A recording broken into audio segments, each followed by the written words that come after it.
ಗದಗನಲ್ಲಿ ಬೆಳಕಿಗೆ ಬಂದಿರುವಂತದ್ದು ವಿಚಿತ್ರ ಲವ್ ಜಿಹಾದ್ ಪ್ರಕರಣ. ಮದುವೆಯಾದ ಯುವತಿಯಿಂದ ಮತಾಂತರಕ್ಕೆ ಒತ್ತಾಯ. ಮದುವೆಯಾದ ಹಿಂದೂ ಯುವಕನಿಂದ ಯುವತಿ ವಿರುದ್ಧ ಆರೋಪ ಕೇಳಿ ಬರ್ತಾ ಇರುವಂತದ್ದು.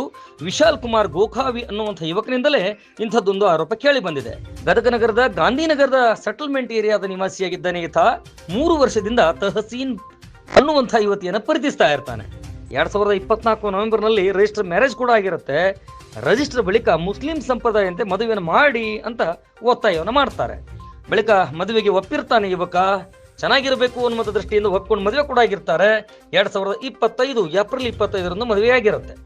ಮದುವೆಯಲ್ಲಿ ನನಗೆ ಗೊತ್ತೇ ಆಗದಂತೆ ನನ್ನ ಹೆಸರನ್ನು ಬದಲಾಯಿಸಿಬಿಟ್ರು ಅನ್ನೋ ಆರೋಪವನ್ನ ಇದೀಗ ಯುವಕ ಮಾಡ್ತಾ ಇದ್ದಾನೆ. ಇನ್ನು ಪ್ರೇಯಸಿ ತಹಸೀನ್ ಹಾಗೂ ತಾಯಿ ಬೇಗಂ ಬಾನು ವಿರುದ್ಧ ಇಂಥದ್ದೊಂದು ಗಂಭೀರ ಆರೋಪ ಕೇಳಿ ಬರ್ತಾ ಇದೆ. ಜಮಾತ್ಗೆ ಹೋಗಬೇಕು, ಕುರ್ಮ ಸಮಾಜವನ್ನ ಬಿಟ್ಟು ಬಿಡಬೇಕು, ಮುಸ್ಲಿಂ ಧರ್ಮವನ್ನ ಸ್ವೀಕರಿಸಬೇಕು ಅನ್ನುವಂಥ ಒತ್ತಾಯ ಕೂಡ ನನಗಾಗಿದೆ. ಇದರ ಬೆನ್ನಲ್ಲೇ ಈ ವಿಡಿಯೋ ಕೂಡ ವೈರಲ್ ಆಗತ್ತೆ. ಹಾಗಾಗಿ ಮನೆಯಲ್ಲಿ ಕುಟುಂಬಸ್ಥರು ಹಿಂದೂ ಸಂಪ್ರದಾಯದ ನಿನಗೆ ಮದುವೆಯನ್ನ ಮಾಡ್ತೀವಿ ಅಂತ ಮದುವೆಗೆ ಸಜ್ಜು ಮಾಡ್ತಾರೆ. ಅದಕ್ಕೆ ದಿನಾಂಕ ಕೂಡ ನಿಗದಿಯಾಗುತ್ತೆ. ಆರಂಭದಲ್ಲಿ ತಹಸೀನ್ ಇದಕ್ಕೆ ಒಪ್ಪಿಗೆ ನೀಡುತ್ತಾಳೆ.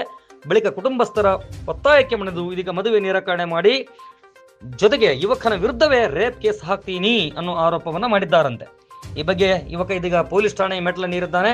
ನನಗೆ ನ್ಯಾಯ ಸಿಗಬೇಕು ಅಂತಾನು ಕೂಡ ಆಗ್ರಹಿಸ್ತಾ ಇದ್ದಾನೆ.